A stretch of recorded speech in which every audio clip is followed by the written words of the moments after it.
Hi friends, welcome to MK family சேனலை மறக்காமல் subscribe பண்ணிக்கோங்க. இந்த மாதிரி செஞ்சு பார்த்தா நல்லாயிருக்கும் அப்படின்னு சொல்லிட்டு ஒரு வீடியோ உங்களுக்காக நான் எடுத்திருக்கேன். நான் இப்படியும் செஞ்சுருக்கேன். ப்ளஸ் நான் சுவரொட்டி சுட்டுமே சாப்பிட்ருக்கேன். இந்த மாதிரி செஞ்சால் அதோட டேஸ்ட்டு நல்லாயிருக்கு. நீங்களுமே இந்த சுவரொட்டிலாம் பிடிக்காதவங்க நிறைய பேர் இருப்பாங்க. ஏன்னா அந்த ஸ்மெல்லு அதெல்லாமே பிடிக்காமல் இருக்கும். எனக்குமே சாப்பிட கொஞ்சம் கஷ்டமாக தான் இருக்கும்.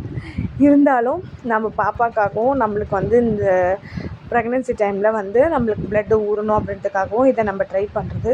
நான் கொஞ்ச நேரம் தான் வேக வச்சேன். ஆனாலும் அதோடய ப்ளட்டு எனக்கு அதுலேயே இருந்துச்சு. நான் லைட்டாக கட் பண்ணப்பவே உங்களுக்கு தெரியும் பாருங்கள். அது லைட்டாக கட் பண்ணுறப்பவே அதுலேருந்து அந்த ப்ளட்டு லைட்டாக இதுவாக ஆரம்பிச்சிச்சு. அந்த ப்ளட்டு இருந்திருக்கு. நீங்கள் இன்னும் கொஞ்சம் நேரம் வேக விடனா கூட வேக விடலாம். எனக்கு இதுவே கரெக்டாக இருந்துச்சு. சரி, நானுமே அதை கட் பண்ணி வச்சுட்டு இது எப்படி செய்யுதுன்னு சொல்லிவிட்டு ஃபஸ்ட்டு சின்ன வெங்காயம் தாங்க நம்மளுக்கு. நான் சின்ன வெங்காயமே எல்லாத்துக்குமே யூஸ் பண்ணுற ஒரே ரீசன், சின்ன வெங்காயம் சூடு தணிக்கும். இதோட சின்ன வெங்காயம் சேர்க்குறப்போ இதில் கொஞ்சம் டேஸ்ட்டு கொடுக்கும். அதுவும் இல்லாமல் இன்னொரு ப்ளஸ் என்னென்னா, இரும்பு கடாய். நம்ம எல்லாமே இரும்பு கடாயில் சமைப்போம்னு சொல்ல முடியாது. இரும்பு கடாயில் சமைக்கிறது அவ்வளோ சத்து நம்மளுக்கு. அது யாருக்கெல்லாம் தெரியும்னு எனக்கு தெரியல. எனக்கு தெரிஞ்சதை தான் நான் உங்கள்கிட்ட ஷேர் பண்ணுறேன். அதுவும் நான் இந்த மாதிரி கன்சீவாக இருக்க டைமில் நம்ம அயன் ஃபுட்டாக தான் எடுத்துக்கிறேன்.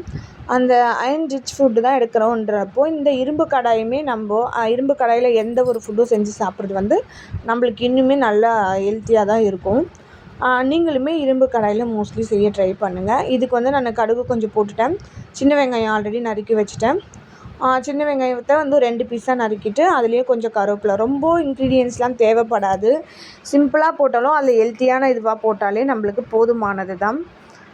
அப்படியே சின்ன வெங்காயம் கடுகு போட்டதுக்கப்புறமா சின்ன வெங்காயம் கருவேப்பிலை இது மட்டும்தாங்க நான் போட்டேன். இது போட்டதுமே கொஞ்சம் நான் உப்பு போட்டு தான் எப்பயுமே வெங்காயம் வதங்குறப்போ கொஞ்சம் சீக்கிரமாக வதங்கும். உப்பு போட்டுக்கிறதுனால உப்பு போட்டு நல்லா வதக்கி விட்டுட்டேங்க. கொஞ்சம் நல்லா வதங்கணும். வெங்காயம் வதங்குற அந்த கலர் தெரியும் நம்மளுக்கு. அந்த ஸ்டேஜில் இது பண்ணிக்கலாம். ஓகேங்களா? ரொம்ப கருக விட்டுறக்கூடாது, ரொம்ப இது பண்ணக்கூடாது. அந்த கலர்ஸ் சேஞ்ச் ஆகிற டைமில் நான் எடுத்து வச்சுருந்தேன், கட் பண்ணி வச்சுருந்தேன் சுவரொட்டி கட் பண்ணிட்டேன். ஏன்னா எனக்கு தேவையான அளவு பீஸ் கட் பண்ணேன். நான் ஒரு மீடியம் சைஸாக தான் கட் பண்ணிட்டேன். உங்களுக்கு அது ரொம்ப இதுவாக இருக்கும்னா ரொம்ப சின்னதாக கூட கட் பண்ணிக்கலாம். ஆனால் ரொம்ப பொடிசாக கட் பண்ணிட்டோம் அப்படின்னா அதோட இது இருக்காது.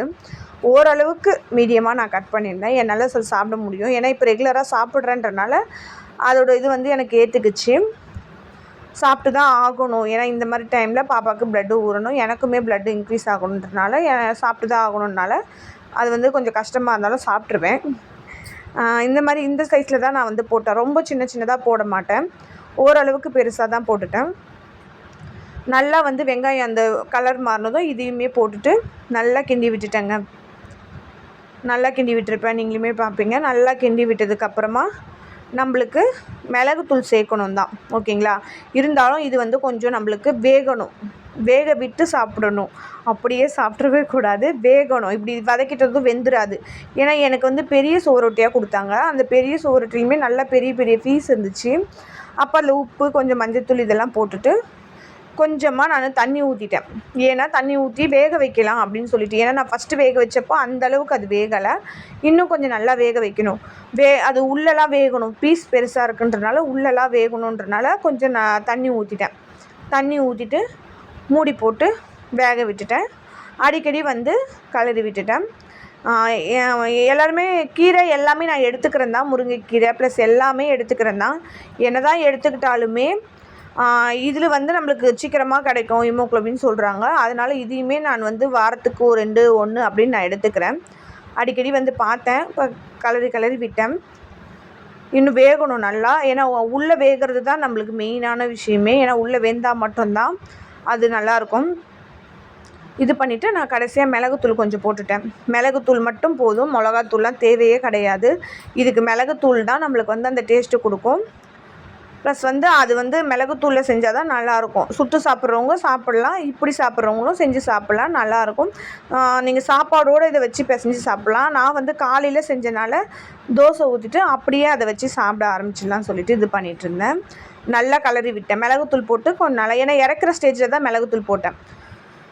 முன்னாடியே போட்டால் மிளகுத்தூளோட கசப்பு தெரியும். அதனால் நல்லா வந்து கிளறி விட்டுட்டு அடிக்கடி கொஞ்சம் அதை குத்தி குத்தி பார்த்தேன், ஏன்னா அது வெந்திருக்கா அப்படின்னு சொல்லிட்டு. லாஸ்ட்டாக வந்து ரெடி ஆகிடுச்சு. அது லைட்டாக சுண்டுனதுக்கப்புறமா நம்ம இறக்கி சாப்பிட்லாம். நல்லா டேஸ்ட்டாக தான் இருந்துச்சு. நீங்களுமே இதை கண்டிப்பாக ட்ரை பண்ணுங்கள். நீங்கள் எப்படி செய்வீங்கன்னு சொல்லிட்டும் எனக்கு மறக்காமல் கமெண்ட் பண்ணுங்கள், ஏன்னா அதையுமே நான் தெரிஞ்சுக்க விரும்புகிறேன். கரெக்டாக பிளேட்டில் மாற்றிட்டு நல்லா பாருங்கள், அந்த சின்ன வெங்காயம் டேஸ்ட்டு பயங்கரமாக இருந்துச்சுங்க. சாப்பிட்றப்போ சின்ன வெங்காயம் போட்டு அதை சாப்பிட்றப்போ நல்ல டேஸ்ட்டாக இருந்துச்சு. நான் சாப்பிட்டு உத்தராவுமே எப்பயுமே சோறு கேட்பா, அதனால் நானுமே சாப்பிட்டு அவளுக்குமே கொஞ்சம் வச்சுருந்தேன். காலையில் வந்து தோசை ஊற்றிட்டு மீன் குழம்பு இருந்துச்சு, அதோடு வச்சு சாப்பிட்டேன். ஆனால் அந்த சோறு ஒன்று சாப்பிட்டதுமே வயிறு ஃபுல்லாகிடுச்சு. இன்னொரு நாள் இன்னொரு வீடியோவில் பார்ப்போம். பை பை, டாட்டா, மீண்டும் சந்திப்போம்.